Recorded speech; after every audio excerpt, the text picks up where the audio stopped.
네, 여러분 안녕하세요. 처음 뵙겠습니다. 저는 인도네시아에서 신문사를 하고 있는 한인포스트 정선입니다. 여러분, 제가 잠깐 마스크 벗어도 괜찮겠죠? 어떻습니까? 마스크 벗으니까 조금 더 인도네시아 사람 같이 보이지 않습니까? 네, 반갑습니다. 여러분들이 인도네시아에 대해서 관심을 갖고 또 인도네시아에 대해서 뭔가 공부하고 싶고 또 인도네시아에 대해서 알고 싶다는 거에 대해서 먼저 감사드립니다. 인도네시아는 거리상으로 보면 결코 가까운 나라가 아니거든요. 무려 비행기를 타면 얼마 겁니까?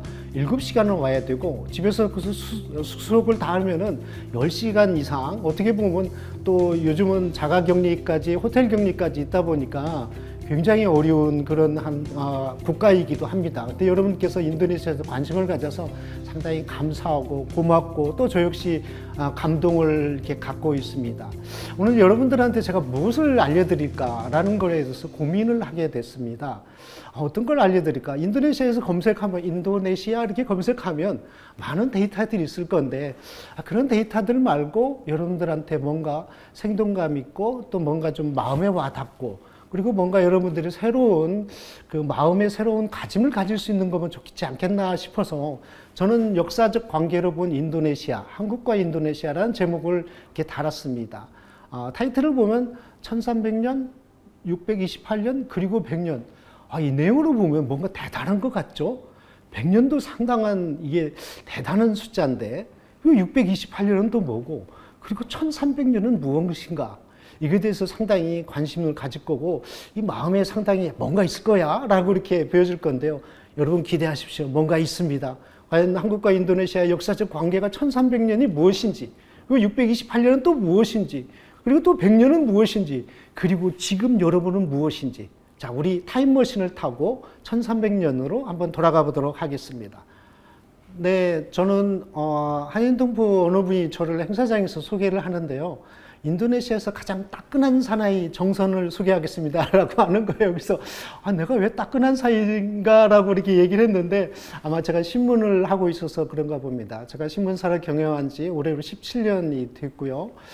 신문사를 하게 된 하나의 계기가 토마스 제퍼슨입니다. 미국의 제3대 대통령이기도 한데 그는 이렇게 합니다. 나는 신문 없는 정보보다 정부 없는 신문을 택하겠다. 다시 말씀드리면 그 현상에 그 지역에 나와 있는 정말로 진솔한 이야기 그리고 다른 것들의 그 영향을 받지 않는 정말로 언론의 중요성이 무엇인가에 대해서 토마스 제퍼슨이 얘기를 한 거죠. 저는 그래서 토마스 제퍼슨을 상당히 존경을 하고 있습니다. 그래서 저는 오늘 여러분들과의 하나의 토론하고자 하는 뭔가 이야기하고자 하는 팩트는 뭐가 있느냐? 동포사회 현황입니다. 거주 국가가 가면 갈수록 말이죠. 외국인에 대한 비자 허가라든지 규제 그리고 경제가 점점점 강화되고 있어요. 그리고 정치인들이 당연한 자민적 보호 우선 정책으로 인해서 그들의 목소리가 가면 갈수록 커지고 있는 것이죠. 또 한 가지는 국민들이 소득 증가로서 중산층이 점점 두터워지고 있고요. 보수층들이 급성장함으로써 외국에 대한 시각이, 다시 말씀드리면 외국인에 대한 시각이 많이 달라지고 있더라는 겁니다. 제가 10년 전만 해도 그렇습니다. 여기 온 지 얼마 됐냐? 10년 됐다 그러면 와, 10년 됐냐? 너무 축하한다 그랬는데 요즘 제가 몇몇 사람들이 처음 만나는 친구들이 물어보면 나 20년이 좀 넘었는데 그러면 왜 너 여기서 20년까지 있느냐라고 얘기합니다. 다시 말씀드리면 외국인에 대한 시각이 이제 점점 달라지고 있다라는 것이죠. 특히 인도네시아는 종교 국가다 보니까 종교 원리주의, 그다음에 지역주의에 대해서 편승한 민족주의가 상당히 강해지고 있고요. 강경 극단주의 세력들이 점점 두터워지고 있는 거죠. 그렇다 보니까 외국인들의 활동 반경이 점점 제약을 받고 있고 터치를 받고 있다라는 것이죠. 한인동포 글로벌 경제 이익에 내수 경제가 점점 악화되고 있고요. 생활 여건도 예전과 같지 않습니다. 각종 사고들이 많이 있는데 이런 것들이 한인 동포들의 하나 둘 이렇게 연계가 되어지면서 현지 사회의 갈등 요소도 많이 있다라는 것이죠. 그러면 어떻게 해야 될까요? 한인 동포들이 현지 사회 속에서 어떻게 기여도를 높이고 어떤 그런 영향을 가지고 어떤 식이면 상생 협력에서 나갈 수 있는 방법은 무엇일까가 한인 동포 사이의 한 현안이라고 볼 수가 있겠습니다. 인도네시아 속에서도 마찬가지입니다. 역사를 잊은 민족의 그런 미래가 없다라는 말처럼 한인 역사에 무관심한 태도를 갖는다면 그 한인 동포들의 미래 역시 보장되지 않을 거라는 것이죠. 인도네시아에서 가지고 있는 거주주의 역사는 무엇인가? 한인 동포들이 현재 고민하고 있는 것들은 무엇인가? 그것은 어디에 있느냐? 곧 역사에 있다라고 저는 이렇게 생각합니다. 해당 지역과 우리와 역사적 연관성을 찾아낸다는 거, 이거는 우리가 해야 될 일이고 또 여러분들이 해야 될 일이라고 보여집니다.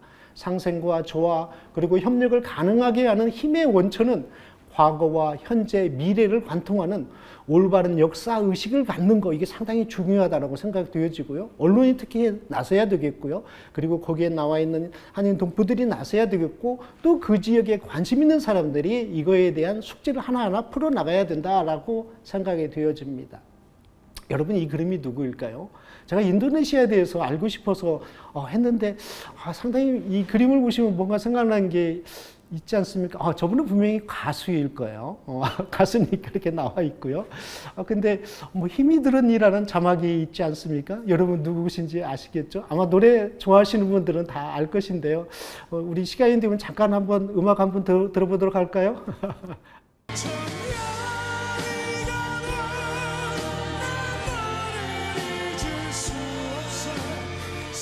네, 그렇습니다. 천년이 가도 널 잊을 수 없어. 천년의 사랑 박완규 씨입니다. 그분이 왜 이런 노래를 했을까? 저는 인도네시아를 생각하면 이분의 노래를 잊을 수가 없어요. 인도네시아를 생각하면 이분의 노래가 계속 마음속에서 와 닿는 거죠. 다시 말씀드리면 한국과 인도네시아는 뭔가 천년의 무슨 역사를 가지고 있다. 천년의 역사, 천년의 인연, 천년의 관계.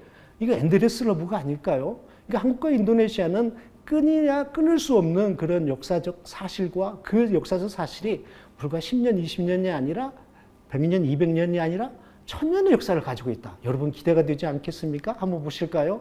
천년의 사랑 인도네시아입니다. 인도네시아가, 한국과 인도네시아가 천년의 그런 사랑의 관계를 가지고 있다. 다시 말씀드리면 삼국시대에 고구려 백제 신라 시대 때 많은 승들이 수마트라를 거쳐 인도네시아로 가는 하나의 거점 지역이었다라는 것이죠. 언제요? 1000년 훨씬 전에 그랬다라는 것이죠. 그러고 보면 과연 인도네시아가 우리가 단순하게 생각하고 있는 그런 국가가 아니라는 거예요. 그 사람들이, 한국에 있는 사람들이, 조국에 있는 사람이 1000년 전에 있었던 그런 많은 사람들이 인도네시아를 가기 위해서 얼마만큼 고민을 갖고 얼마만큼 목숨을 걸고 있고 얼마만큼 애정을 갖고 있었냐라는 걸 우리가 알 수 있다라는 것이죠. 인도네시아 스리위자야 왕국입니다. 인도네시아 스리위자야 왕국은 서기 650년에 시작을 해서 1377년까지 이루어졌는데요.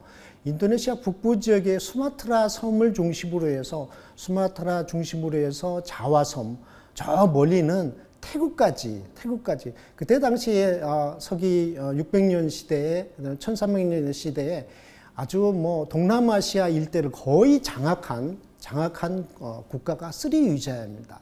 그 스리위자야는 왜 한국과의 관심을 있을까요? 스리위자는 불교 국가였어요. 불교 국가에 있어서 불교 확장에 있어서 가장 중심지가 스리위자였다라는 것이죠.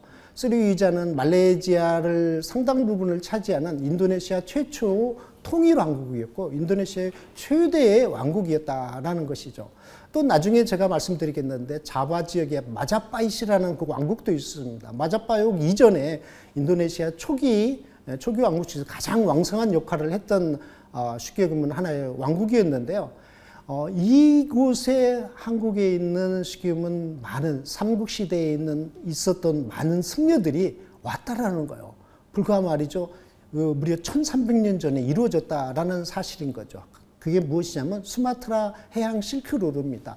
한국으로부터 출발해서 저 사선을 보면 이렇게 쭉 볼 수가 있는데요. 사선을 통해서 인도를 가기 위해서 쉽게 보면 중국과 인도를 이어가는 해상의 그런 하나의 교지로서 쉽게 보면 열심히 밤새도록 한 달에 넘게 쉽게 보면은 바람을 타고 왔어요. 다시 말씀드리면 겨울에는 바람이 북에서 남으로 불고요.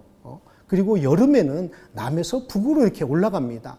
그 추운 날씨에 아주 뭐 칼바람 되어지는 그 날씨에 쉽게 보면 돛담배를 하나 이고 내려오게 되는 것이죠. 고대 신라 시대에 쉽게 보면 무덤에서 말이죠. 안면 구슬이 발견이 됐어요. 무덤에서 안면 구슬이 발견이 됐는데 이 무덤 위에서 안면 구슬은 도대체 무엇일까? 대단한 미스터리였어요. 이게 과연 출처가 어디였을까라고 했었는데요. 2012년 KBS 역사 스페셜에 특집이 나오는데요. 이게 어디서 나왔냐면 인도네시아 자와에 있는 지역에서 나왔다. 그러면 1000년 전에 인도네시아 자와에서 쉽게 만드는 구슬이 어떻게 신라 시대까지 전달이 되었을까라고 우리가 생각할 수가 있는데요. 그거는 아까 말씀드렸다시피 이걸 볼 수가 있는 것이죠. 그 예로 해초 스님에 대해서 우리가 한번 알아봤으면 좋겠습니다. 해초 스님은 정말 중국에서 전파되어진 쉽게 보면 불법에 대해서 불교에 대해서 열심히 공부를 했는데 이게 뭔가 좀 다르다. 이게 정말로 이게 뭔가 중국화 되어진 불교이지 정말로 오리지널 쉽게 보면 불교가 아닌 것 같다라는 그런 생각들이 많이 들었고 스승님으로부터 얘기 듣다 보니까 넌 인도로 가야 된다. 인도에 가서 정말 진정한 불교에 대해서 불법에 대해서 공부해야 된다라고 그래가지고 해초 스님이 20살에 쉽게 보면 한국을 떠나게 되어집니다. 삼국에 있는 쉽게 보면 거기를 떠나서 쉽게 보면 이제 인도네시아까지 왔고 인도네시아에 이어서 인도로 가게 되어지는데요. 아마 한 달을 걸려서 인도네시아 잠비 지역에 도착을 했을 거예요. 잠비 지역에 도착을 해서 다시 인도로 가는 과정 속에서 그런 모든 것들을 기록한 게 뭐냐면 왕호 천추국전입니다. 인도를 그때는 이제 인도라고 부르지 않았고요. 오천천국이라고 그랬어요. 쉽게 얘기하면 천추국이라고 그랬어요. 천추국 중에서 동서남북 중 그래가지고 오천추국. 그래서 왕오천추국 쉽게 얘기하면 인도를 왕래한 쉽게 얘기하면 한 일기다라고 볼 수 있는 거죠. 해초 스님이 이거를 갖다가 썼는데요. 이거를 1908년 프랑스 학자가 중국에서 발견하게 되어집니다. 중국에서 왕릉에서 그 두루마리를 발견하게 되어졌는데 대부분은 전부 다 녹아서 삭아서 없어지고 표지 부분과 끝부분은 녹아서 없어지고 중간 부분만 남아있는데요. 그때 당시 발견한 글자만 6,300여 글자 같은 대단한 거죠. 근데 그거를 전체 분량으로 보면 13,000자 정도 되어진다라고 되어집니다. 그러면 마르코 폴로의 동방 견문록이 가장 오래된 여행기라고 그러는데 그보다도 무려 몇 세기가 5세기가 앞선 그야말로 마르코 폴로가 있는 것보다는 쉽게 보면 해양과 육상을 통합한 여행기로서는 쉽게 보면 해초 스님이 가지고 있는 게 가장 오래되어 있고 가장 완벽하고 모든 것들이 깨끗하게 전부 다 기록되어 있다는 거. 어디서 어디로 가고 얼마 걸렸고 경유지는 어땠고 그리고 모든 쉽게 보면 과정은 어땠고 통치상은 어땠고 이런 것들이 자세히 기록되어 있다라는 거예요. 고려시대 때 국제도시 개경 여러분 잘 아시죠? 개경은 그야말로 모든 쉽게 얘기하면 나라에서 무엇 때문에 인삼 때문에 오는 하나의 국제도시였던 것이죠.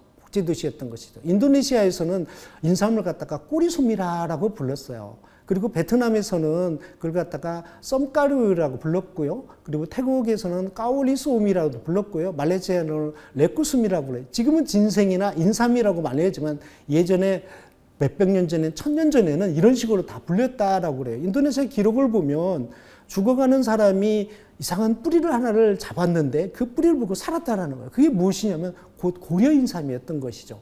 이 고려인삼은 쉽게 보면 한국뿐만 아니라 동남아시아에 큰 이슈가 됐던 그럼으로써 코리아라는 이름이 널리 확대되었다라는 내용인 것입니다. 저는 다시 또 보도록 하겠습니다. 1907년 문재인 대통령이 인도네시아에서 왔습니다. 동포 간담회 때 문재인 대통령께서 이렇게 스피치하는 걸 제가 직접 들었습니다. 600년 전 인도네시아는 한국에 2번 사신을 보냈다라는 거예요. 근데 저는 이 얘기를 듣고 상당히 깜짝 놀랐어요. 왜냐하면 그 전에 저는 이제 많은 논문과 많은 기사와 많은 컬럼들을 이렇게 기시를 했는데 대통령께서 그 내용을 보셨는지 아니면 어떻게 아셨는지 어떻게 오시기 전에 공부를 하셨는지 인도네시아와 한국과의 역사성을 이렇게 얘기한 거 보고 제가 깜짝 놀랐어요. 14세기입니다. 14세기 조선과 아시아의 교류는 상당히 활성화되어 있지는 않았지만 주변 국가는 상당히 활성화되어 있다라는 것이죠. 육상으로 보는 실크로드를 통해서 유럽으로 가는 하나 방법이 있었고 해상의 실크로드를 통해서 해상 무역이 이루어졌고요. 육상과 해상 구역이 물물이 상당히 크게 이루어지는 세기가 14세기였고요. 14세기가 동서양 쪽에 그리고 특히 동북아시아와 동남아시아의 역사적 전환점을 맞는 하나의 분수령인 하나의 시기라고 그들을 얘기를 합니다. 그러면 한국으로 봐야 되겠죠. 왜냐하면 쉽게 보면 600년 전에 왜 한국에 왔을까? 그럼 한국은 그런 어떤 시대였을까라고 볼 수가 있는데요. 고려가 멸명을 하고 조선으로 새롭게 개국되어지는 시점인 것을 알 수가 있습니다. 다시 말씀드리면 여말선초, 고려말 조선초 이게 쉽게 보면 대한민국 역사, 한반도 역사상 가장 뜨거웠던 시대다라고 김영대 교수님 이렇게 얘기하세요. 정치와 사상적 흐름, 혁명과 문명의 하나의 전환적 시기라고 이렇게 평가를 하고 있는데요. 고려는 이제 패망하고 새로운 성리학을 가지고 있는 쉽게 보면 신진 세력들에게 뭔가 갈등이 계속 일어나는 시점이었어요. 그리고 조선 왕국이 새롭게 탄생되어지는 그런 시기였어요. 근데 그분들은 무엇입니까? 성리학이라는 새로운 이념으로 무장한 신진 세력이었다라는 것이죠. 그런 여러분이 잘 아시는 유아도 휴군이 아니겠습니까? 또 우리가 중국을 한번 볼까요? 중국은 쉽게 보면 이제 원나라가 쉽게 보면 반란에 멸망을 하고 명나라가 이제 이루어진 거고요. 일본은 무르막지 막부 시대가 등장을 하면서 상당한 큰 경제적인 성장, 이를 바탕으로 해서 해상 무역이 상당히 활발되어 있던 시기고요. 태국도 새로운 아유타 왕국이 일어나서 해상 무역들이 굉장히 크게 이루어졌고 인도도 역시 마찬가지로 있었고요. 그런 시기가 바로 14세기였습니다. 그때 당시 인도네시아는 어떻을까요? 여러분 다시 한번 저희가 말씀드리고 싶은데 이 시기가 한국과 상당한 깊은 인연이 있는 하나의 시기였습니다. 마자파히트 왕국입니다. 여러분 따라 한번 해보실래요? 마자파히트 왕국. 마자파히트 이제 좀 생소하지 않습니까? 근데 왜 마자파히트하고 왜 한국어 관계가 있느냐? 이 왕국 시대 때 사신을 무려 628년 전에 한국으로 보냈다라는 거예요. 현재 있는 조코이 대통령의 해양 중심 국가로서 건설하고자 하는 그런 배경의 그림도 역시 마자파히트라고 볼 수가 있습니다. 그림 한번 보실래요? 저 그림 보시면 어떻습니까? 로마의 개선문 같지 않아요? 대단히 웅장한 그림들이 있고요. 이런 것들이 아주 크게 개발되어 있지 않은데 상당히 지금 마자파히트 왕국에 관한 여러 역사적인 그런 것들이 인도네시아에 많이 나와 있는 걸 알 수가 있습니다.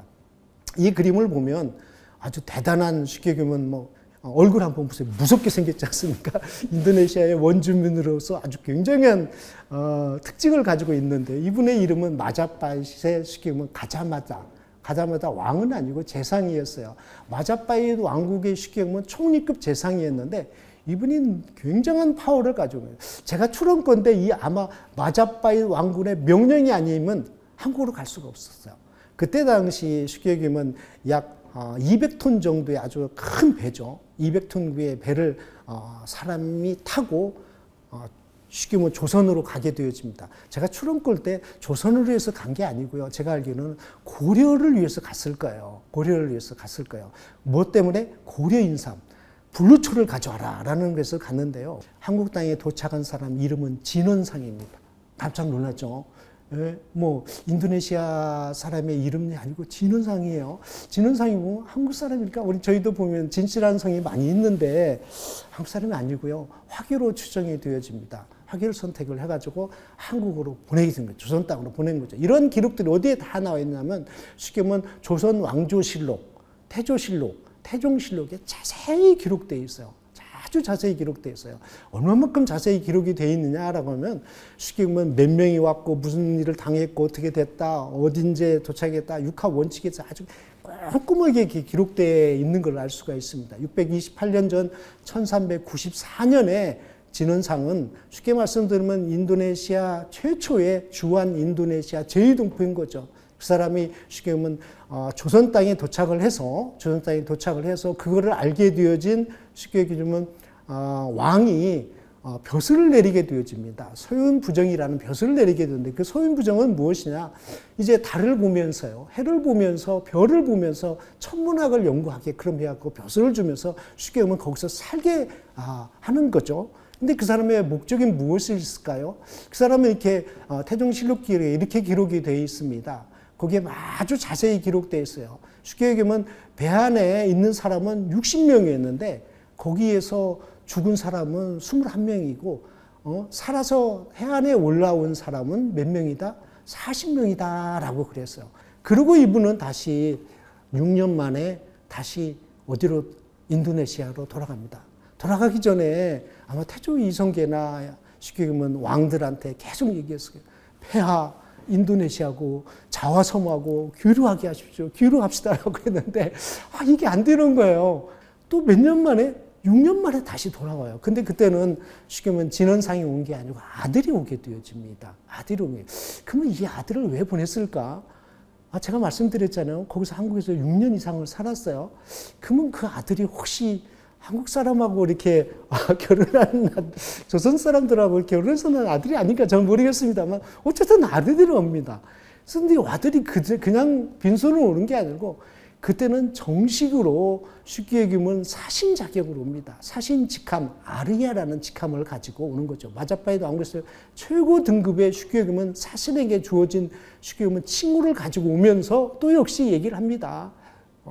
이 조선하고 우리하고 교류를 합시다 그랬는데 이게 이루어지지 않습니다. 이루어지지 않은 거죠. 어쨌든 한국은 조선은 인도네시아의 이런 거에 대해서 불발했지만 뭐 이거는 저희한테 그래도 큰 역사적 하나의 전환점이다. 제가 일부러 전주를 갔습니다. 전주를 가서 쉽게 얘기하면 조선 왕조실록 태조 왕조실록에 기록되어 있는 보관함에 있는 전주의 경기전 전주 사고 실록각을 제가 직접 들어가 봤어요. 이 섬은 군산 앞바다의 선유대 하나의 지금 관광지인데요. 아마 이곳 어느 섬 쪽에 아마 도착하지 않았을까라는 그런 기대가 되어진 거죠. 어쨌든 저희가 궁금한 것은 조선 왕조는 왜 동남아 교역을 안 했을까라는 그런 생각들이 아까도 말씀드렸는데 의문이 계속 되어졌지만 고려에서 가지고 있는 공도 정책, 무인도 정책을 계속 계승을 했고요. 명나라의 해금 정책을 계속 이어간 것이죠. 쉽게 말하면 성리학이다 보니까 주자 성리학 사상이 있다 보니까 농업은 본업이고 상공업은 말업이다라고 생각하고 있어요. 농업 중심 그리고 상공업은 억제해야 된다. 무본 영말 경제 이념을 갖고 있다 보니까 이게 조선 왕국이 인도네시아와 교류가 이루어지지 않았다라는 것이죠. 스웨덴에 있는 역사학자가 이렇게 얘기합니다. 문화 접촉, 문화 충돌, 문화 관계라고 이렇게 얘기합니다. 과거는 문화 접촉, 조선이 이렇게 문화적인 접촉을 했어요. 근데 문화적인 충돌까지 이루어진 건 일본이 아주 잘하고 있습니다. 과거에 이러한 문화적인 관계로 성장시키는 게 중국이 상당히 컸어요. 다시 말씀드리면 확장자, 중개자 역할을 잘 이루어졌던 게 과거의 화상들이었어요. 그래서 그 화상들이 거상으로 발전을 했던 걸 알 수가 있는 점. 지금은 어떻습니까? 이러한 역할이 한류가 이제 대세로 이루어지고 있고 앞으로는 여러분의 세계입니다. 여러분들이 이런 것들을 계속 이루어 나가야 되겠습니다. 네, 지금까지 인도네시아 1300년의 그런 관계, 역사성, 그리고 628년의 한국과 인도네시아의 관계, 그리고 지금 현재 우리가 가지고 있는 하나의 숙제는 무엇일까요? 그거는 한인 진출 100년이라는 것입니다. 아마 전 세계에 나와 있는 우리 제2동포 국가에서 한인 진출 100년이 돼 있는 곳은 그렇게 많지 않을 거예요. 다시 말씀드리면 인도네시아는 1300년의 역사, 600년 전의 역사에 의한 한인 진출의 본격적인 진행되어진 것은 100년 전에 이루어졌다라고 볼 수가 있는 거죠. 100년의 역사도 이게 정말 쉽지 않은 것들인데요. 그럼 100년에 왜 이분이 100년의 역사로 진출점을 가지고 있느냐? 그분이 누구인가에 대해서 우리가 알아보는 시간을 갖도록 하겠습니다. 그분은 독립운동가인 장윤원 씨입니다. 장윤원 선생님인데요. 1920년 9월 22일에 바타비아, 당시의 바타비아인데요. 지금은 자카르타인 거죠. 이곳에 도착을 하게 된 것입니다. 장윤원 선생님은 바타비아에 1920년 9월 22일에 도착을 하면서 한민족의 인도네시아의 뿌리를 하나 이루어진 계기가 되어진 거예요.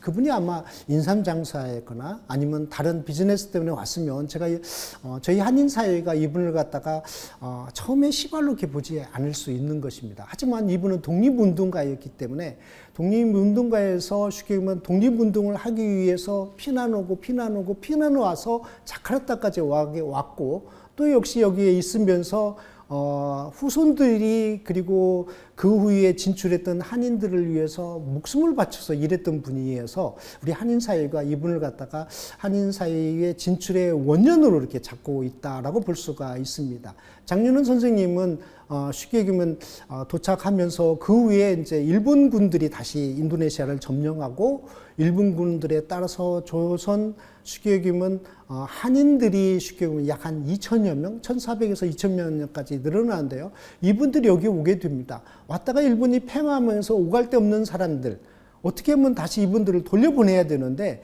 이분이 그 역할을 상당 부분 해주셨어요. 그리고 이분의 아들인 장순일 선생님께서는 인도네시아 유명 아뜨마제 대학이라고 있습니다. 아뜨마 대학을 설립하신 분이에요. 혼자는 아니었지만 그때 당시에 유능한 사람들과 같이 설립을 하셨기 때문에 그분의 따님이신 분은 또 역시 한국 대사관의 직원으로 근무하면서 거기에서 한인 사회를 위해서 열심히 봉사하신 분이다라고 볼 수가 있는 것이죠. 이분만 있는 게 아니고요. 100년의 역사 속에서 인도네시아 최초 영화 감독이 허영 감독이 있어요. 인도네시아가 상당히 문화적인 환경이 어려웠을 때 이분 역시 제일교포였었는데요. 제일교포였는데 인도네시아까지 와서 인도네시아 문화 발전을 위해서 헌신하고 또 일본이 패망했으면 돌아가야 되는데 돌아가지 않고 인도네시아에 남아 계시면서 인도네시아 죽을 때까지 인도네시아 문화 발전을 위해서 몸을 바친 분이라 그렇게 볼 수가 있습니다. 인도네시아에 온 일본 군속, 쉽게 말씀은 일본 점령 시대에 조선 한인들이 인도네시아에 무려 1,400명이나 왔습니다. 일제 인도네시아 한인들의 발자취는 한민족의 하나의 순환의 역사입니다. 1942년 3월 동남아시아 전역을 점령한 일본군은 연합군 포로 수용소를 인도네시아 스마랑 화란 연합군 사령부에 운영하게 됐는데요. 이런 포로를 감시하는 인력을 당시 식민지였던 조선과 대만에서 차출을 하게 되어집니다. 1942년 9월 14일에 쉽게 보면 조선에서 착출된 포로 감시원 1,400명이 자화섬 스마랑에 도착을 해서 이곳 여러분에서 그림이 보이는 저곳에서 근무하게 되어지는데요. 일본군 성노예 위안부 조선 처녀들이 약 20여 명이 끌어왔다라고 보여집니다.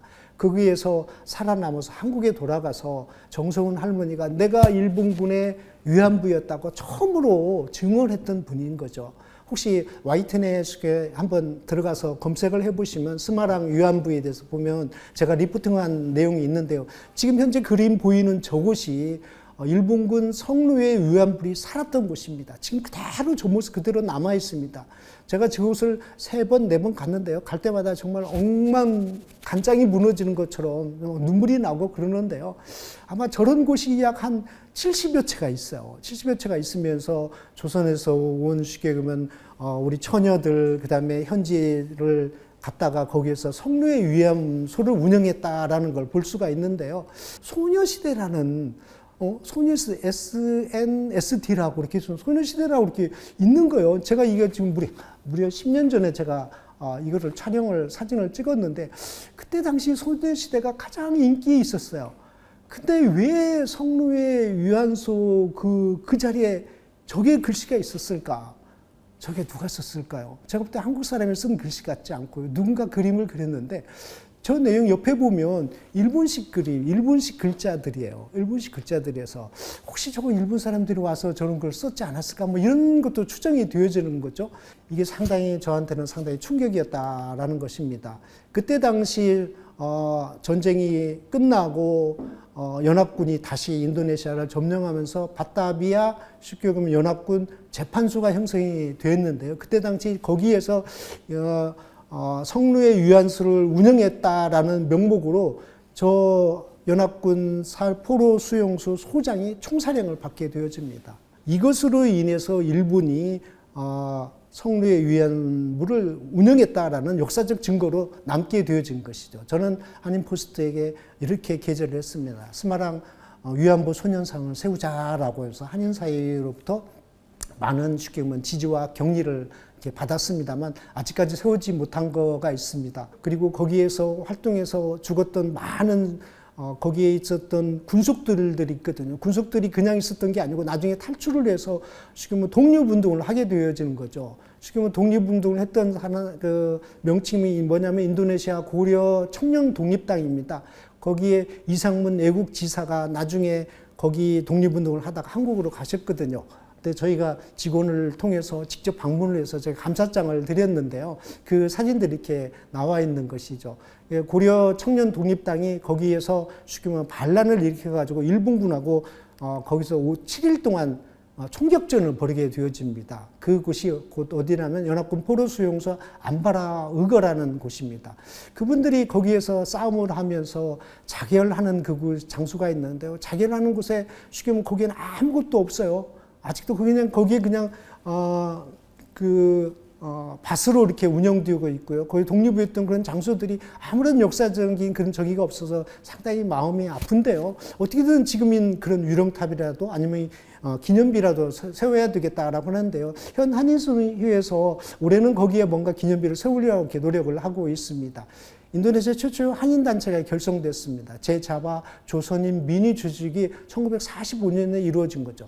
1400년 쉽게 보면 1400명의 조선 군속들이 이제 일본이 패망하다 보니까 돌아가야 되는데요. 누가 이거를 해줄 사람이 없는 거예요. 나라가 없는 국가다 보니까. 그렇다 보니까 어떻게 하겠어요? 그래서 조선 쉽게 보면 민위를 조정을 해서 이분들이 고국으로 돌아가게 되는데 가기 전에 싱가포르로 가가지고 거기서 재판을 받으면서 거기서 상당히 많은 사람들이 희생되어지는 그런 저기가 있습니다. 그때 갖지 못했던 잔류자 중에 많은 사람들이 인도네시아 독립을 위해서 싸우다가 죽어갔습니다. 그 중에 한 사람이 양칠성이라는 사람인데요. 인도네시아 독립 영웅무지에 안장되어 있는 모습을 우리 한인동포들이 찾아가서 묵념을 하고 있는 사진입니다. 또 인도네시아에서 너무 많은 사람들이 희생됐어요. 1,400명이 왔는데요. 많은 사람들이 고국으로 돌아가지 못하고 여기에서 죽고 여기에서 희생됐습니다. 그런 걸 기념하기 위해서 인도네시아 정부와 한국 정부가 인도네시아 제2의 수도 수라바야시에 평화기원의 탑을 이렇게 건립했던 그런 모습의 사진을 볼 수가 있습니다. 여러분 혹시 기억나십니까? 6.25 전쟁 때 인도네시아가 어땠을까요? 무려 14만 3,706달러를 전쟁 복구 지원금으로 전달했다는 걸 여러분 아십니까? 당시는 인도네시아가 굉장히 어려웠어요. 그때 당시 14만 4,706달러는 엄청나게 큰 돈이에요. 근데 왜 14만 3,706달러? 저는 이게 퀘스천인데요. 그때 당시 저 돈은 일본에서 인도네시아에 쉽게 얘기하면 전쟁 보상금이 들어오는 시기였다라고 그래요. 근데 한국에서 유엔을 통해서 지금은 한국이 6.25 전쟁 복구, 전후 복구 자금을 지금 모집을 한다라고 그런 얘기를 들으면서 일본한테 물어봤겠죠. 얼마 했느냐? 우리도 지금은 1,400, 3,706달러 했다. 그럼 우리한테 줄 돈을 너네들이 해라. 아마 그래서 이렇게 됐다라고 제가 어떤 자료에서 제가 본 것 같습니다. 그 어려운 때 인도네시아가 한국을 생각하고 14만 3,706달러를 보낸 것처럼 이제 우리가 인도네시아에 많은 걸 갚아야 될 때가 아닌가 싶습니다. 1970년대 인도네시아 드림이 시작됐습니다. 한국 최초로 해외 진출 기업이 있었는데요. 인도네시아 최초로 외국인 투자 기업이 있었습니다. 그 기업은 한국 난방개발입니다. 여러분 많이 혹시 아시는지 모르겠죠? 영문으로 코데코라는 기업인데요. 쉽게 보면 최초의 한국 진출 기업인 거죠. 그게 어디냐? 인도네시아였어요. 인도네시아에서 최초로 외국인 투자 기업 1호가 한국 기업이었어. 상당한 의미가 있는 거죠. 자원 에너지 분야의 교두부가 인도네시아가 이루어집니다. 여러분 잘 아시죠? 코린도 그룹이라고요. 한산 기업 중에 세계적인 한산 기업 중에 1호가 코린도 그룹입니다. 코린도 그룹은 어떻게 보면 한산 기업의 하나의 자부심이라고 볼 수가 있는 것이죠. 한산 기업 중에 이 코린 그룹이 인도네시아에 와서 조림지를 개발을 하고요. 조림 사업을 진행하고요. 쉽게 보면 지금 현재 그때 투자되었던 조림에 관한 결실이 지금도 계속 이루어지고 있답니다. 또 역시뿐만 아니라 1970년대 건설업체가 나와서 인도네시아 인프라의 사업을 하게 되어집니다. 지금 사만기업, 신한기공, 현대건설, 대린산업, 그리고 식품업 쪽으로 미원, 섬유, 그 다음에 대한방지, 제약주사로 종공당 다양한 업종들이 인도네시아에 진출이 본격적으로 이루어지는데 그게 1970년대죠. 그래서 1973년에 한국과 인도네시아가 정식으로 수교를 하게 되어집니다. 저 사진 보여주면 제가 한국과 인도네시아 유교 40년사에 관한 편집위원으로 일했는데요. 인도네시아에 1973년도 9월에 나왔던 신문을 제가 발견을 하고 이렇게 제가 여기에 보였는데 한국도 역시 기사화가 됐고요. 초대 김좌겸 초대 대사께서 신임장 제정하는 사진이 잘 이렇게 나와 있습니다. 한국 정부에다가 한국 기업들이 주 인도네시아 한국 대사관 땅을 기부를 하게 된 것입니다. 아마 전 세계에 이런 데가 없을 거예요. 제가 한 번도 들어보지 못했어요. 하지만 제2등부 국가에서 쉽게 보면 대사관 땅의 자리를 헌납한 곳은 인도네시아 한인동포들인 거죠. 한인동포들이 인도네시아가 쉽게 보면 나와 있는 대사관 부지가 없다고 하니 한인동포들이 십시일반 돈을 모아서 쉽게 얘기하면 3,800스퀘어미터를 한국 정부에 기증을 했고요. 기증을 해서 지금 현재 한국 대사관을 세우게 된 것입니다. 그러면서 한국 많은 기업들은 전자와 섬유, 신발, 가방들 등의 많은 경공업 중심의 진출이 이루어지는데요. 그게 1980년대부터 아주 왕성하게 물밑하게 이루어진 거죠. 여러분 아시죠? 아세안 공동체, 아세안 경제 공동체가 발효가 되어졌는데요. 이 아세안 국가 10개 아시안 국가들이 하나의 공동체로, 경제 공동체로 형성이 되어 있어요. 경제 공동체로 형성이 되어 있어서 아세안 플러스 3, 아세안 플러스 5 이렇게 해서 한국이 거기에 다 조인이 되어 있어서 한국과 아세안 국가를 형성하는데 경제적 디딤돌로 이루어지고 있습니다. 여러분 혹시 이 사진 보고 어떻습니까? 두 대통령이 우산을 가지고 제가 카카오톡에 제가 저 사진을 항상 보관하고 있는데 저 현장에 있었는데 대통령궁에서 이제 기념식수를 하는 사진이에요. 근데 때마침 비가 억수로 쏟아지는 거예요. 야, 과연 이게 기념식수가 제대로 이루어질까 그랬는데 두 대통령이 우산을 들고 나오시는 거예요. 우산을 들고 나와서 말이죠. 식수할 때 서로 우산을 시키고 두 분이 이렇게 받쳐주면서 하는 모습인데요. 저는 저 사진이 제가 찍은 사진 중에서 가장 가장 한국과 인도네시아 하나의 관계성을 나타내는 사진이지 않겠나 싶습니다. 조코이 대통령도 풀뿌리 민주정치를 상당히 통해서 대통령이 된 분이시고 또 문 대통령도 역시 마찬가지고 두 분이 가지고 있는 뭐랄까 컬러가 좀 맞아요. 두 분이 가지고 있는 성격, 나이의 차이는 좀 있겠지만 그걸 떠나서 그분이 가지고 있는 그런 저희가 잘 맞아서요. 조코이 대통령, 문 대통령한테 형님 그랬습니다. 까까사야라고 얘기합니다. 까까사야라는 게 우리 형이다라고 이렇게 할 정도로 상당히 친분이 있는데요. 조코이 대통령과 문재인 대통령이 기념식수를 하면서 마치고 한국과 인도네시아 특별 전략적 동반자 관계로서 전에는 전략적 동반자 관계였었는데 특별한 관계다라고 이렇게 격상시키는 그런 사진을 볼 수가 있습니다.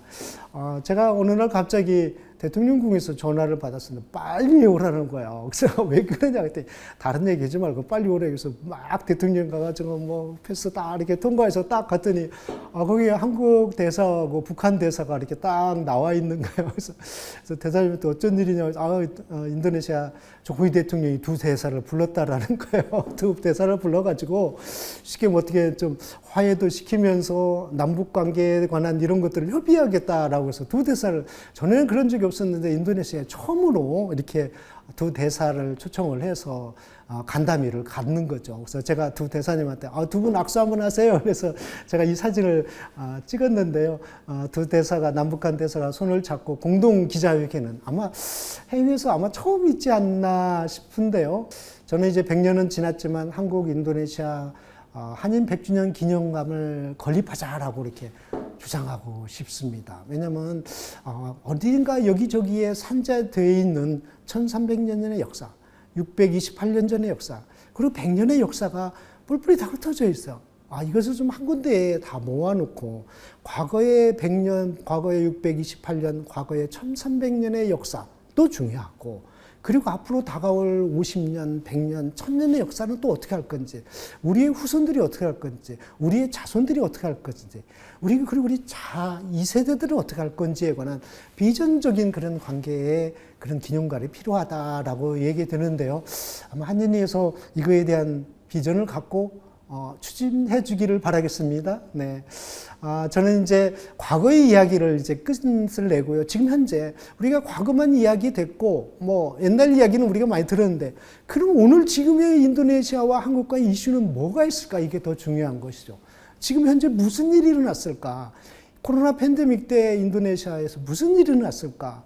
그리고 한인 사회는 어떻게 쉽게 보면 슬픔과 노여움과 격동의 시대를 마쳤을까라는 것을 하나하나 알아보고 싶습니다.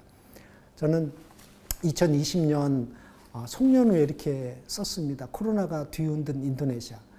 2020년은 어떻게 보면 코로나19가 말이죠. 확 뒤집어 놨어요. 계획된 것도요, 다 뭉거졌고요. 세상 처음으로 쉽게 보면 부닥치는 쉽게 보면 코로나 이 팬데믹에 인도네시아에게 끝없이 무너져 갔던 거가 아닌가 싶습니다. 다른 나라도 역시 마찬가지입니다. 인도네시아도 그게 상당히 심각했다라고 볼 수가 있고요. 그때 당시 쉽게 보면 10대 뉴스를 이렇게 쭉 기록됐는데요.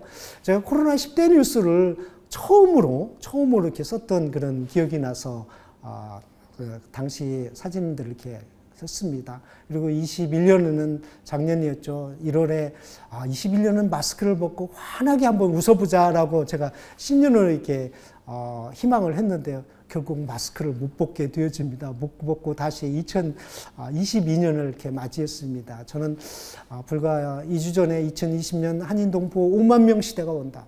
한국 인도네시아 교역 500억 달러가 시대가 온다라고 비전적인 발표를 했습니다. 지금 현재 한인 동포는 약 2만 한 5천 명 정도 되어지고요. 지금 현재 인도네시아 교역은 약 한 200억 달러 되어집니다. 근데 어떻게 5만 명으로 점프업을 2배나?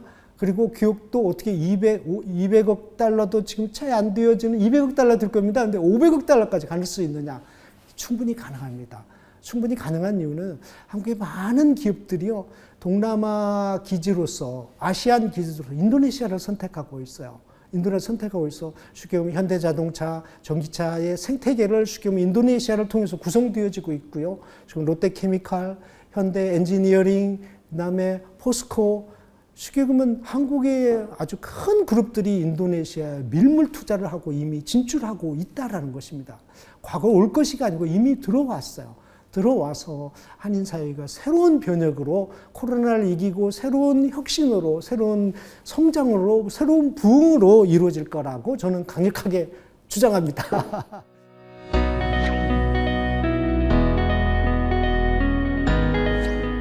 그래서 인도네시아 정치 경제는 어떠신가 한번 보도록 하겠습니다. 인도네시아 정치 경제 상황입니다. 조코 위대통령이 지난 12월 G20, G20에서 2020년 의장국 수락 연설을 했어요. 수락 연설 때 이렇게 했습니다. 발리로 오세요. 웰컴 투 발리 이렇게 얘기를 했습니다. 쉽게 말씀드리면 아름다운 발리에서 인도네시아의 비전을 보여주겠다. 인도네시아의 여러 가지 희망적인 걸 보여주겠다라는 것이죠. 그래서 인도네시아가 올해는 G20 국가로서, 의장 국가로서 상당한 역할을 할 것이다라고 보여집니다. 또 인도네시아가 가지고 있는 숙제가 있습니다. 인도네시아 수도가 어디라는 거 아시죠? 어디입니까? 자카르타지 않습니까? 인도네시아 수도 자카르타가 어디로? 저 깔리만탄으로 보르네오로 여러분 기억하시죠? 깔리만탄의 동부 지역으로 이전하겠다라고 발표를 했어요. 대통령이 발표를 했어요.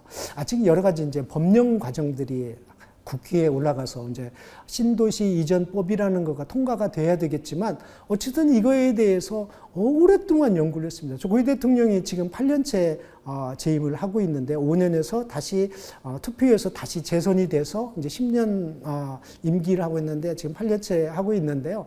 조코이 대통령의 꿈이 뭐냐?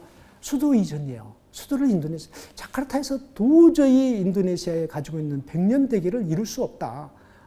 인도네시아가 가지고 있는 어마어마한 이 2억 7천만의 인구의 100년 대계는 자카르타는 안 되겠다. 왜냐하면 자카르타 가지고 있는 여러 가지 구조적인 문제 때문에 다음에 또 말씀드리는데, 그래서 신도시로 이전하는 그런 사업이 계획이 있는데, 실은 작년에 이게 대한 본격적인 사업이 진행됐는데, 뭐 때문에? 코로나 때문에요. 코로나 때문에 연기가 된 거죠. 신주도 건설이 사업이 연결이 됐지만 올해는 이 사업을 진행하겠다라고 국회에서 발표를 했습니다. 그래서 2024년, 올해가 22년이니까요. 내후년 아마 조코위 대통령의 임기 마지막 연해에 인도네시아 독립 기념 선언식을 신도시에 있는 깔리만탄에서 하겠다라고 발표를 한 것이죠.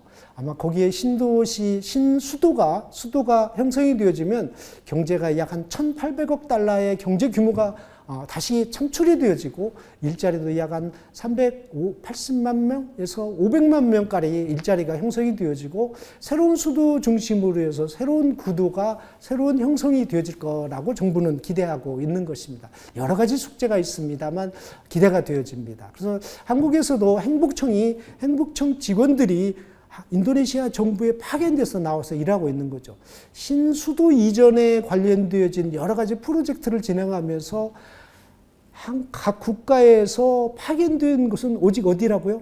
대한민국밖에 없습니다. 대한민국 행복청 직원들이 나와서 수도 이전에 관련된 여러 가지 모델링 사업, 타당성 조사, 연구 검토를 인도네시아 정부와 계속 협의하고 있습니다. 조코위 대통령이 민족주의자 대통령이세요. 다시 말씀드리면 자국민 우선주의가 상당히 강합니다. 그래서 인도네시아 정부 사업에 작년에 이렇게 얘기해서 외국산의 제품은 사용하지 못하다, 쓰지 말아라 라고 이렇게 발표를 한 거예요. 이게 한 번도 아니고 두 번, 세 번을 발표를 했어요. 그러다 보니까 쉽게 보면 과연 이게 무슨 말이냐. 인도네시아 정부 사업에서 외국산 제품을 쓰지 말라라는 거예요. 그래서 이분이 이게 과연 정말로 자유무역주의자인지 아니면은 민족주의자인지 이렇게 모르겠는데 어쨌든 자국민 성장하는 데에 대해서 상당히 우선적 정책을 가지고 있다라고 볼 수가 있는데요. 아마 이런 것들을 이해하시면 인도네시아 정부가 어떠한 보관을 가지고 경제 운영을 하고 있다라는 걸 알 수가 있는 것이죠. 인도네시아 수출입 교역 국가 대상은 아무래도 중국이 압도적입니다. 중국이 압도적이고 수출도 중국이 1위고요. 수입도 1위예요. 한국은 수출 수입 부분에서 한 5위권 내에 이렇게 구성되어 있는데 대부분의 수교육은 중국과 일본, 미국 중심으로 이렇게 구성되어져 있고 한국은 한 5위권으로 이렇게 떨어져 있는데요. 어쨌든 인도네시아는 수출과 수입을 하지 않고는 안 되는 국가예요. 안 되는 국가임에도 정부는 쉽게 보면 자국민 보호를 위해서 많은 것을 노력하고 있다라고 볼 수가 있는데 어쨌든 인도네시아는 무역 수지로 봐서는 흑자를 기록하고 있다. 작년 3월 같은 경우는 15억 7천만 달러를 기록한 것을 보면 인도네시아는 무역 수지에 대해서 대단한 흑자를 보이고 있다라고 볼 수가 있는 것이죠. 여러분 조세 사면에 대해서 이해하십니까? 조세 사면이 무엇일까요? 텍스 암네스트라고 그래주는데요. 세금을 낼 사람들이 세금을 안 내면 그거를 어떻게든 쉽게 보면 면제를 해주겠다. 쉽게 보면 잘못됐으면 형을 살해야 되고 잘못했으면 벌금을 해야 되는데 조세 사면제도, 세금을 이 기간 동안 세금을 내면 그러면 우리가 벌금을 내면 세금이라기보다는 벌금을 내면 쉽게 보면 면제를 해주겠다. 죄의 사함을 해주겠다라는 것인데요. 6년 전, 4년 전에 이걸 한번 했어요. 4년 해가지고 많은 사람들이 쉽게 보면 이제 세금 자진 신고를 이렇게 쭉 했어요. 그랬는데 이번 코로나 사태로 인해서 아무래도 예산이, 정부 예산이 많이 좀 쉽게 보면 이제 고갈됐겠죠. 그러다 보니까, 재정부에서 이 건에 대한 작년에 논란이 많았는데 올 1월 1일부터 제2차 조세 사면제도를 시행하게 됐다라고 볼 수가 있습니다. 여러분 인도네시아에 대해서 좀 이해를 하면 최저임금제에 대해서 이해할 수밖에 없습니다. 인도네시아 최저임금제는 두 가지예요. 주 단위 최저임금. 인도네시아는 34개 주가 있어요. 인도네시아 규모가 엄청나게 크지 않습니까? 미국보다도 넓은 도시 국가 아니겠습니까? 상당히 큰 국가인데요. 이게 34개 주로 되어 있는데 주 단위의 최저임금이 있고 그 주 안에 시군이 있어요. 시군 단위의 최저임금이 있어요. 아무튼 주 단위 최저임금은 좀 싸고요. 시군 단위 최저임금은 주 단위보다도 상당히 좀 비쌉니다. 어쨌든 자카르타 주가 수교임금은 자카르타 주가 있는데요. 자카르타 시가 아니고 자카르타 주입니다. 특별 주인데요. 자카르타 특별 수도라고 볼 수가 있는 거죠. 거기에 최저임금은 443만 루피아 정도 그렇게 볼 수가 있는데 원화로 보면 한 45만 원 정도 42만 원 정도, 42만 원 정도가 최저임금이라고 볼 수 있는 거죠. 자화섬 지역의 사진들을 보여줍니다. 자화섬 이 사진을 내가 특별히 보여주는데, 이게 뭐 급여에 관한 설명도 있지만, 급여에 관한 설명도, 이 자화섬이 대단한 섬이에요. 인도네시아가 2억 7천만 인구잖아요. 2억 7천만 인구 중에 약 한 2억 2천만 명이 이 자화섬에 있어요. 자화섬에 있어요. 이 좁은 땅들이 몇 명 있다고? 2억 명 이상이 있는 거예요. 대단한 숫자 아닙니까? 그래서 뭔가 좋은 아이템이 하나 있으면 여기에서 이 그냥 육지로 뚜루루루 연결이 되는 거죠. 쉽게 말하면 차로 이렇게 가면 양불이 한 5시간 정도면 자화섬 전체, 쉽게 보면 이쪽에서 끝에 저쪽 끝까지 가는 자화섬 전체를 할 수 있는데, 이 땅에 2억 2천만 명이 있으니 좋은 사업거리 있으면 자화섬에 투자하십시오.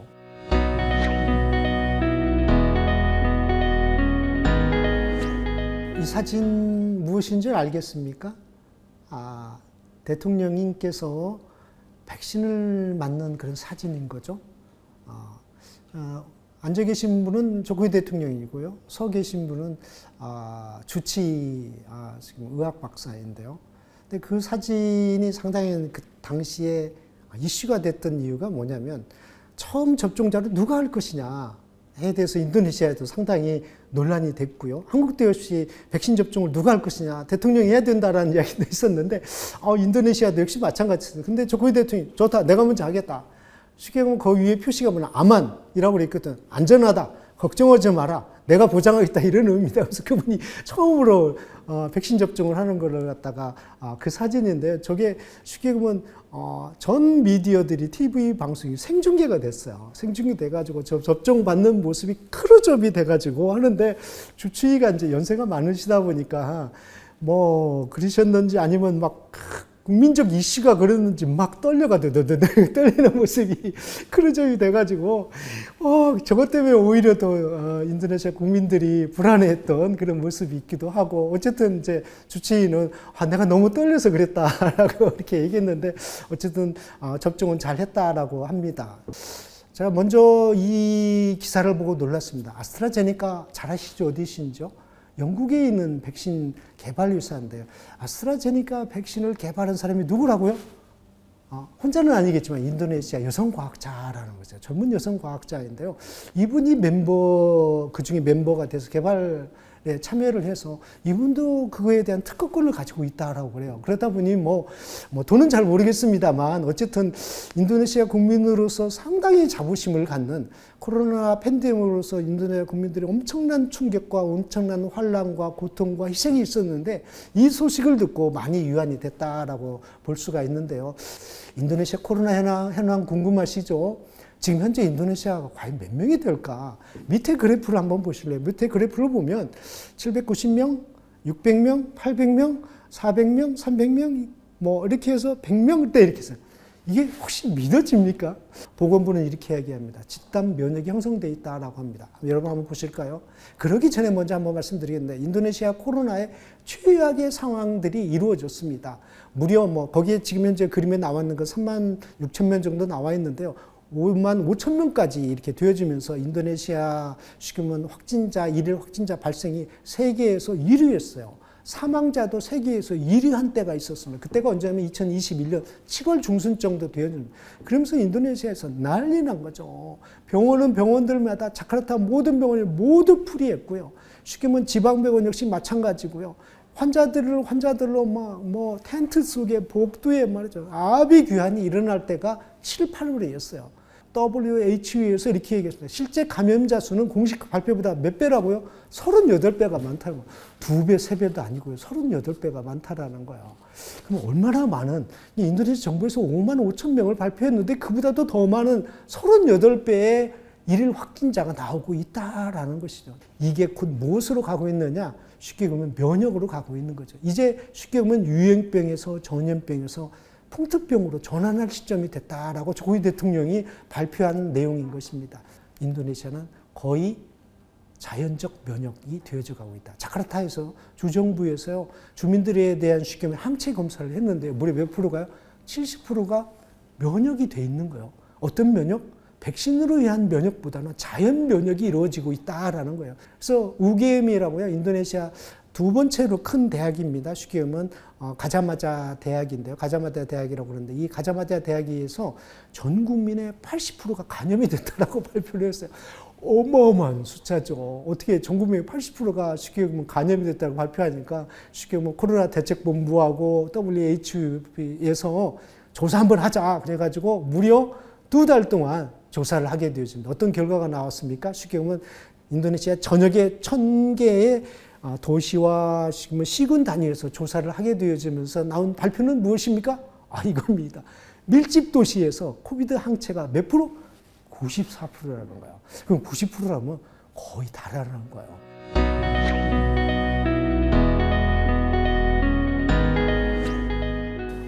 이분은 누구냐면 인도네시아 교육부 장관입니다. 이커머스에 아주 큰 성공하신 기업가 사장님이신데요. 인도네시아 교육부 장관으로 이렇게 발탁을 했습니다. 이분이 인도네시아 문화 통합 플랫폼인 채널 인도네시아를 출범을 시켰어요. 채널 인도네시아를 통해서 인도네시아에 가지고 있는 모든 문화들, 인도네시아에 가지고 있는 모든 아이템들 이런 것들을 갖다가 플랫폼에 다 집어넣어서 누구 다 이용할 수 있고 그 플랫폼을 좀 발전시켜서 인도네시아에 가지고 있는 문화를 업그레이드 시키는 그런 모습으로 나가겠다고 해서 채널 인도네시아를 출범시켰다라고 볼 수가 있고요. 인도네시아도 이제 캐시리스, 현금 없는 사회로 점점 코로나 시대 때 상당히 접촉되어지고 있습니다. 이제 조그마한 카드라든지 그다음에 핸드폰으로 이렇게 거의 다 하고 있고요. 그냥 핸드폰에 나와 있는 QR코드 스캔만 되어지면 자동 결제되는 시스템으로 계속 이루어지고 있는데요. 지금 젊은이들은 대부분이 현금을 쓰지 않고 있습니다. 저같이 이제 현금 쓰려고 그러면 좀 이상하게 이렇게 보고 있거든요. 대부분의 그냥 QR코드나 지금 이머니로 다 활용되어지고 있는 시대가 인도네시아도 다 접목되어지고 있다라고 말씀을 드리고 있습니다. 요즘 또 인기가 있는 게 운석을 찾아라. 윤석을 하나만 찾으면 대박인 거죠. 쉽게 운석 하나만 발견하면 260억 루피아 정도를 벌 수가 있는 거예요. 그러다 보니까 인도네시아 그 말씀은 뭐냐면 운석이 많이 떨어져요. 지금 비 오는 날 갑자기 쿵쿵쿵쿵쿵 소리가 떨어지는데요. 평소에 듣지 않는 음성이면 이 근처 어디에 운석이 떨어진다 해가지고 운석을 찾으러 다니는 사람들이 많이 있는데 실제 이거를 발견을 해가지고 아주 이게 운석을 미국에 팔고 싱가포르에 팔고 이렇게 해서 아주 대박을 잇은 사람들이 아주 뉴스에 많이 나오고 있어서 제가 한번 기사거리를 만들어 왔습니다. 인도네시아의 e스포츠 산업이 이게 형성되어 있는 대단한 규모입니다. 한국도 e스포츠 산업이 아주 대단하지 않습니까? 중국도 역시 마찬가지고요. 동남아시아의 최대의 e스포츠 산업 국가가 바로 인도네시아인데요. 그 규모가 무려 17억 4천만 달러의 규모라고 보여지는 건데 이 e스포츠에 관련된 경쟁대회로 보여지면은요 젊은이들이 어마어마하게 몰려들고요 상당한 인기를 가지고 있다라고 볼 수가 있습니다. 자카르타 인터내셔널 스타디움. 지금 인도네시아 수도 자카르타에 아시아 지역에서 가장 큰 실내 돔 경기장을 지금 현재 만들고 있습니다. U20 월드컵도 여기서 진행된다고 합니다. 아무래도 지금 신태용 감독이 여기서 새로운 그런 비전과 결과가 나오지 않을까 싶은데요. 혹시 그때 정도 되면 이제 좀 코로나가 많이 좀 풀려서 여러분도 자카르타 인터내셔널 스타디움에서 경기하는 것을 관람하고 응원하게 되지 않을까 싶습니다. 스마트폰 활용률이 세계 1위예요. 이게 다들 어디가 보면 한국도 이제 지하철에서 많이 카톡이나 여러 가지 인터넷을 보면서 영화도 많이 하는데 인도네시아는 더 합니다. 인도네시아 정부에서 코로나 시대 때 쉽게 얘기하면 하나의 법령을 만들었어요. 법령을 만들어서 지역사회 활동 제한 규정 법령을 만드는데 이걸 PPKM이라고 하는데 PPKM 1단계, 2단계, 3단계 이렇게 나눠주는데 이 PPKM은 이런 기간 동안 가장 많이 팔린 게 뭡니까? 옥시미터예요. 옥시미터는 여러분 무엇인지 압니까? 그게 뭐냐면 다시 말씀드리면 산소 포화도 측정하는 거예요. 내가 정말로 코로나에 확진돼 있는지 어떻게 측정을 해야 되잖아요. 가격도 그렇게 비싸지 않으니까 무려 34,900% 정도까지 판매 신장이 이루어졌다라고 하는데 그때 당시 이 사태가 무엇이냐면 각 병원마다 산소 탱크가 없어가지고 산소가 부족해서요. 난리가 아니었던 것이죠. 인도네시아도 오징어 따라야기에 열풍이 있는 거죠. 오징어 게임에 대한 인도네시아에 아주 대단한 열풍이 있는데요. 우리 직원 나이가 말이죠. 이거 우리 인도네시아 거 전부 다 베낀 거 아니냐라고 하면서 몇 개 사진을 가져와가지고 제가 이렇게 기사를 한번 냈습니다만 거의 똑같은 내용, 뭐 하나 다른 게 없는 거죠. 그러다 보면 그래서 그런지 오징어 게임은 뭐 인도네시아뿐만 아니고 뭐 유럽, 미국 여러 나라에서 쓰이는 아이들의 하나의 놀이, 이런 걸 갖다가 드라마 해가지고 상당히 인기가 있었는데 인도네시아도 역시 마찬가지였다라고 볼 수가 있는 것이고요.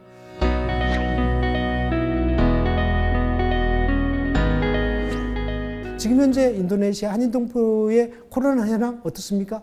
몇 명 있다고요? 한 명도 없습니다. 여러분 박수 한번 쳐주실래요? 한 명도 없습니다. 이게 불과 한 명도 없는 지가요. 불과 몇 달 전부터 계속 한 명 생겼다가 다시 났고요. 한 명 생겼다가 지금은 한 명도 없는데요. 한 두세 달 동안 한 명도 없는 지금 상황인데요. 옛날에는 말이죠. 인도네시아의 한인동포들의 그런 확진 현황 때문에 아주 대란이었고 한국에서도 큰 이슈가 됐던 것이죠. 제2국민 국가 중에서 확진자와 사망자 가장 많은 데가 어디였습니까? 인도네시아였어요.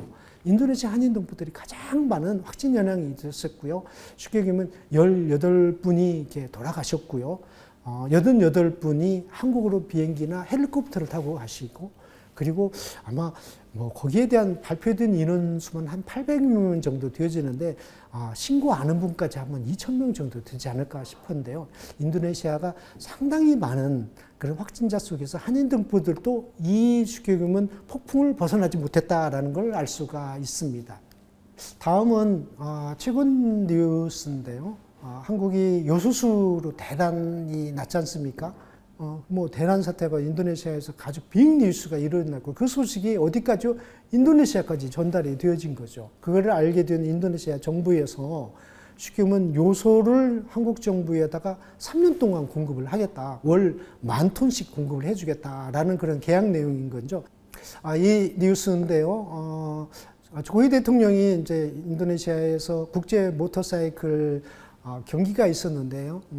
본인이 직접 시승을 하는 차례인데 이 사진이 굉장히 이슈였어요. 한인 사이에 큰 이슈가 있었는데 이분이 신발서부터 자켓에 이르기까지 헬멧까지를 다 썼는데 전부 다 인도네시아 제품이에요. 근데 저 헬멧을 누가 만들었나? 한국분이 만드신 거예요. 한국분이 만드는데 가장 인도네시아에서 잘 팔리고 고가의 최고의 제품들을 쉽게 갔는데 한국 제품이 만들었다고 해서 엄지척을 했던 그런 사진들이 나와 있어서 제가 전달을 드립니다.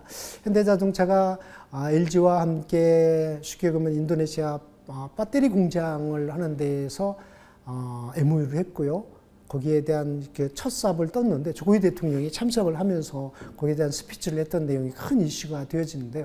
어쨌든 인도네시아에서 전기차 생태계를 형성하는데 현대자동차가 아끼지 않고 있습니다. 제가 마지막으로 한 가지 말씀을 드리면서 강의를 마치도록 하겠습니다. 인도네시아 건국 기념입니다.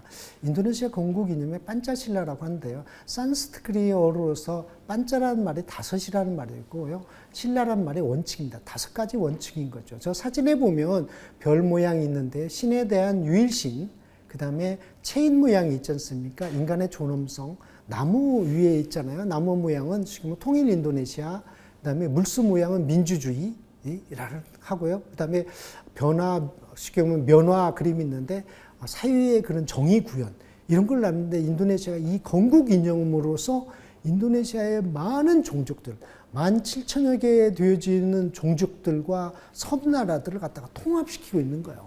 야, 이거 대단한 거거든요. 그러면서 가지고 있는 인도네시아가 가지고 있는 이념이 뭐냐면 비네카 뚱갈리카라고 합니다. 다양성의 일원화. 여러분이 가지고 있는 여러 종족들이 가지고 있는 모든 문화를 전부 다 받아들이면서 하나로 하면서 우리가 통일 인도네시아를 만들어 가자라고 합니다. 여기는 무슬림들이 굉장히 많아요. 한 80%, 90% 되어지는데요. 여기는 국교가 없습니다. 무슬림이 국교가 아니에요. 그렇다고 기독교가 아니에요. 국교를 갖다가 포기할 정도로 인도네시아가 지금 통일 인도네시아를 가기 위해서 많은 종교들을 포용을 하고 있고 많은 종족들을 포용하고 있다.